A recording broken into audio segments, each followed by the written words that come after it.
Film की शुरुआत एक बहुत ही निराशाजनक दृश्य से होती है। हम एक ऊंची इमारत की छत पर एक आदमी को खड़े देखते हैं। उसका नाम सीजर है। सीजर अपनी जिंदगी से इतना परेशान हो चुका है कि वो छत के किनारे पर खड़ा होकर नीचे कूदने और अपनी जान देने का मन बना रहा होता है। वो नीचे की सड़क को घूरता है। मौत उसके सामने होती है। तभी उसकी नजर एक कार पर पड़ती है जो इमारत के नीचे आकर रुकती है। उस कार में क्लारा और उसका बॉयफ्रेंड होते हैं। सीजर देखता है कि उन दोनों के बीच जबरदस्त झगड़ा हो रहा है। वे एक दूसरे पर चिल्ला रहे हैं और उनके चेहरे पर तनाव साफ दिखाई दे रहा है। जहां किसी और को ये देखकर बुरा लगता, वही सीजर के चेहरे पर एक अजीब सी मुस्कान आ जाती है। दूसरों की परेशानी ही सीजर की ऑक्सीजन है। ये झगड़ा देखकर उसका मूड अचानक ठीक हो जाता है। उसे जीने की एक नई वजह मिल जाती है। वो अपनी आत्महत्या का विचार त्याग देता है। कहानी हमें कुछ महीने पीछे ले जाती है। सुबह का वक्त और हम सीजर को एक लड़की के बेडरूम में देखते हैं। वो लड़की क्लारा गहरी नींद में है। सीजर उसके बगल में बिस्तर से उठता है, बड़ी सावधानी से बिस्तर को ठीक करता है, अपना सामान समेटता है और चुपचाप कमरे से बाहर निकल जाता है।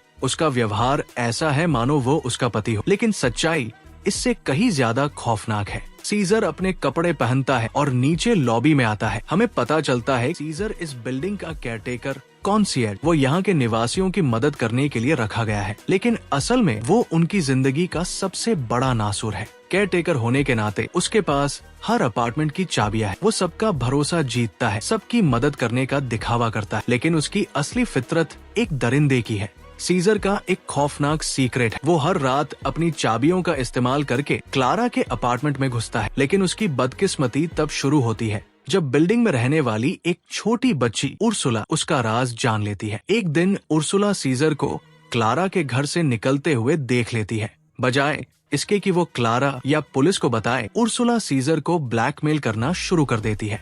वो एक चालाक बच्ची है। वो सीजर से कहती है, मुझे पता है तुम क्लारा के घर में क्या करते हो। अगर तुम चाहते हो कि मेरा मुंह बंद रहे तो मुझे पैसे और वो सब चाहिए जो मैं मांगूं। सीजर, जो खुद दूसरों की जिंदगी बर्बाद करता है, अब एक बच्ची के हाथों की कठपुतली बन जाता है। वो गुस्से से भर जाता है, लेकिन उसके पास उर्सुला की बात मानने के अलावा कोई चारा नहीं होता। तभी क्लारा बाहर से आती है। वो फोन पर बात कर रही है और बेहद खुश नजर आ रही है। उसकी खिलखिलाती हंसी सीजर के बदन में आग लगा देती है। सीजर का जीवन का एक ही मकसद है, वो दुनिया में किसी को खुश नहीं देख सकता। उसे लगता है कि अगर वो खुश नहीं है तो किसी और को भी खुश रहने का हक नहीं। अपनी भड़ास निकालने के लिए सीजर अपनी बूढ़ी माँ के पास अस्पताल जाता है। उसकी माँ लकवाग्रस्त पैरालाइज है। वो बोल नहीं सकती, हिल नहीं सकती, बस सुन सकती है। सीजर अपनी माँ को अपनी सारी काली करतूतें बताता है। वो कहता है, मुझे दुनिया में किसी की भी खुशी बर्दाश्त नहीं है, खासकर क्लारा की। वो आजकल बहुत खुश रहने लगी है, लेकिन मैं वादा करता हूँ माँ, मैं उसकी मुस्कान को हमेशा के लिए मिटा दूंगा। उसकी माँ की आंखों में आंसू और बेबसी होती है। वो जानती है कि उसने एक राक्षस को जन्म दिया है, लेकिन वो कुछ कर नहीं सकती। सीजर के लिए अपनी माँ का दुख देखना भी एक तरह का सुकून है। वापस बिल्डिंग में आने पर मैनेजर उसे डांटती है क्योंकि वो देर से आया है, लेकिन सीजर खामोश रहकर उसे घूरता है। उसी वक्त बिल्डिंग की एक बूढ़ी औरत सीजर के पास आती और अपने कुत्ते की देखभाल करने की गुजारिश करती है क्योंकि उसे कहीं बाहर जाना। सीजर मुस्कुराते हुए हाँ कर देता है, लेकिन जैसे ही वो औरत जाती है, सीजर अपनी हैवानियत दिखाता है। वो कुत्ते के खाने में थोड़ा सा जहर मिला देता है। इतना नहीं कि कुत्ता मर जाए, बल्कि इतना कि वो तड़पे और बीमार हो जाए। उसे दूसरों को तड़पाने में मजा आता है। रात होती है, क्लारा अपने काम से लौटती है, फ्रेश होती है और सोने चली जाती है। और यही हमें सीजर का सबसे घिनौना सच पता चलता है। सीजर क्लारा के आने से पहले ही उसके बिस्तर के नीचे छिप जाता है। जब क्लारा सो जाती है तो वो बाहर निकलता है। वो क्लारा को क्लोरोफॉर्म सुंघाकर पूरी तरह बेहोश कर देता है ताकि वो बीच में न जागे। इसके बाद वो पूरी रात के साथ उसी बिस्तर पर सोता है। वो उसके साथ छेड़छाड़ करता है, उसे अपनी जागीर समझता है। सुबह होने से पहले वो बाथरूम जाता है। वहाँ वो क्लारा के कॉस्मेटिक ब्यूटी प्रोडक्ट्स में थोड़ा सा एसिड, तेजाब या रसायनों का मिश्रण मिला देता है। उसका मकसद है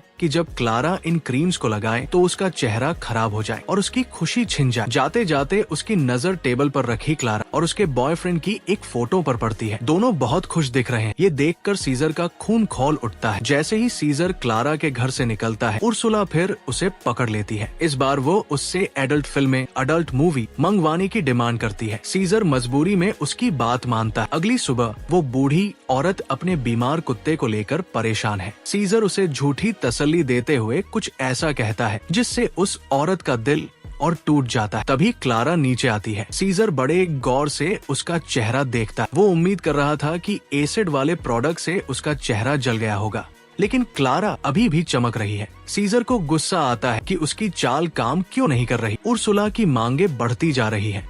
अब वो 16 यूरो के बजाय 100 यूरो की मांग करती। सीजर का गुस्सा 7वें आसमान पर है, लेकिन राज खुलने का डर से शांत रखता है। वो फिर अस्पताल जाता है और अपनी माँ से शिकायत करता है, समझ नहीं आ रहा, मैं उसे दुखी करने की इतनी कोशिश कर रहा हूँ, फिर भी वो खुश क्यों है। सीजर अब अपनी हरकतों को और बढ़ा देता है। रात को जब वो क्लारा के घर में घुसता है तो वो क्लारा की माँ की एक घड़ी पर भी एसिड डाल देता है। सुबह जब क्लारा उठती है और अपना चेहरा धोती है तो उसे हल्की जलन महसूस होती है। उसके चेहरे पर दाने, रैश आने लगते हैं। जब वो नीचे आती है तो सीजर उसे टोकता है, मैम आज आप अच्छी नहीं लग रही, ये ड्रेस आप पर बिल्कुल नहीं जंच रही। वो चाहता है कि क्लारा का आत्मविश्वास टूट जाए, लेकिन क्लारा उसकी बातों को हंसकर टाल देती है, जिससे सीजर और चिढ़ जाता है।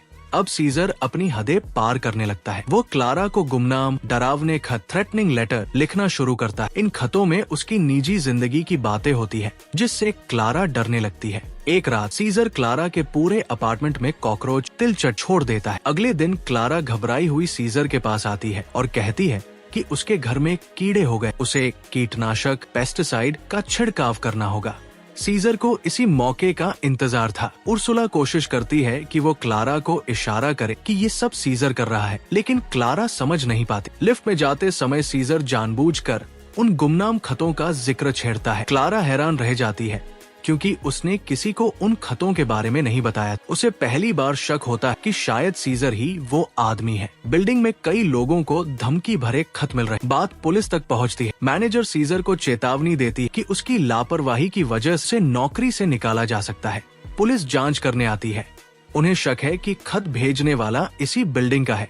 सीजर यहाँ अपनी शातिर बुद्धि का इस्तेमाल करता है। बिल्डिंग में एक माँ बेटे की जोड़ी रहती है जो पहले छोटे मोटे अपराध कर चुके हैं। सीजर चुपके से उनके घर में कुछ सबूत प्लांट कर देता है और पुलिस को उन पर शक करवा देता है। पुलिस उन्हें गिरफ्तार कर लेती। सीजर को बहुत खुशी होती है कि उसने 1 से 2 शिकार किए, पुलिस का ध्यान भटका और 2 और लोगों की जिंदगी बर्बाद कर दी। सीजर अब एक बड़े प्लान की तैयारी करता है। वो एक बैग में हथकड़ी, कैंची, चाकू और रस्सी रखता है। उसका इरादा साफ, आज रात वो किसी का खून करने वाला है। वो बैग लेकर क्लारा के बिस्तर के नीचे छिप जाता है, लेकिन उस रात क्लारा अकेली नहीं आती, उसका बॉयफ्रेंड भी साथ आता है। ये देखकर सीजर का गुस्सा बेकाबू हो जाता है। क्लारा और उसका बॉयफ्रेंड बिस्तर पर रोमांस करने लगते हैं। बिस्तर हिलता है और इसी हलचल में सीजर के हाथ से क्लोरोफॉर्म की बोतल छलक जाती। केमिकल की गंध से सीजर को नशा चढ़ने लगता है। उसे पता है कि वो बेहोश होने वाला। वो किसी तरह बिस्तर के नीचे से निकलता है और बाथरूम में जाकर छिप जाता है, लेकिन वही बेहोश हो जाता है। सुबह जब उसकी आँख खुलती है तो वो डरा हुआ होता है। वो देखता है कि क्लारा और उसका बॉयफ्रेंड जाग चुके हैं। क्लारा की तबीयत अचानक खराब होती है और वो बेहोश हो जाती है। उसका बॉयफ्रेंड उसे बिस्तर पर लिटाता है। तभी उसकी नजर बिस्तर के नीचे रखे सीजर के बैग पर पड़ती है। वो बैग खोलकर देखता है तो उसमें अजीबोगरीब और खतरनाक सामान मिलता है। सीजर मौका पाकर भागने की कोशिश करता है, लेकिन बॉयफ्रेंड उसे देख लेता है। पकड़े जाने पर भी सीजर घबराता नहीं। वो बड़ी मासूमियत से झूठ बोलता है, साहब कल जब मैं कीड़े मारने आया था तो अपना बैग यही भूल गया। बॉयफ्रेंड को शक होता है। वो सीजर को मारने के लिए आगे बढ़ता है, लेकिन क्लारा उसे रोक देती। सीजर अपना बैग उठाता है और वहाँ से निकल जाता है। अगले दिन ऑफिस में मैनेजर और एक बड़ा अधिकारी सीजर का इंतजार कर रहे होते हैं। वे उसे 15 दिन का नोटिस देते हैं और बताते हैं कि उसे नौकरी से निकाल दिया गया है। सीजर जानता है कि अब उसका खेल खत्म होने वाला है। वो अपना सामान पैक करने लगता है। बूढ़ी औरत उसे तसल्ली देने आती है, लेकिन सीजर उसे इतनी कड़वी और चुभने वाली बातें कहता है कि वो रो पड़ती है। सीजर बिल्डिंग के बाहर क्लारा और उसके बॉयफ्रेंड को देखता है। वे छुट्टियों पर जा रहे हैं और बहुत खुश। ये देखकर सीजर अंदर से टूट जाता है। उसे लगता है कि वो हार गया। वो क्लारा छीनने में नाकाम रहा। यही वो पल है जहाँ फिल्म शुरू हुई। सीजर छत पर जाता है और कूदने वाला होता है। तभी वो देखता है कि क्लारा और उसका बॉयफ्रेंड वापस आ गए हैं और उनके बीच भयंकर लड़ाई हो रही है। क्लारा रोते हुए अंदर भागती है। ये देखकर सीजर को नई उम्मीद मिल जाती है। वो आत्महत्या का विचार छोड़ देता है। रात को सीजर फिर से क्लारा के बिस्तर के नीचे पहुंचता है। उसे उनकी बातों से पता चलता है कि क्लारा गर्भवती, प्रेग्नेंट है। क्लारा और उसका बॉयफ्रेंड हैरान है क्योंकि उन्होंने सावधानी बरती थी। ये सीजर के लिए एक जीत की तरह है। जब वे सो जाते हैं वो उन्हें बेहोश करता है। आज वो बहुत खुश है